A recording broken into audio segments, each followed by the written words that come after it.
Exercise number 13.2, question number 2. Tan inverse 1 by 4 plus tan inverse 1 by 5 equals to tan inverse 9 by 19. Formula है tan inverse a plus tan inverse b equal होता है tan inverse a plus b by 1 minus A B.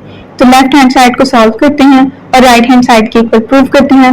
Solution है left hand side equals to tan inverse 1 by 4 plus tan inverse 1 by 5।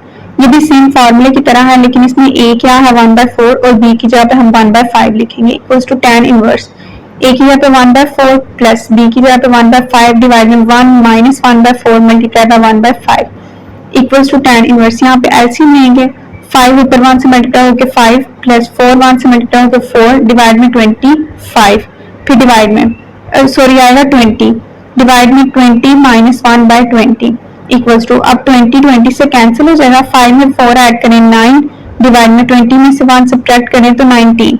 अब tan inverse 9 bye 19 equal आ जाएगा right hand side के, क्योंकि right hand side पे किसके equal है tan inverse 9 bye 19 के।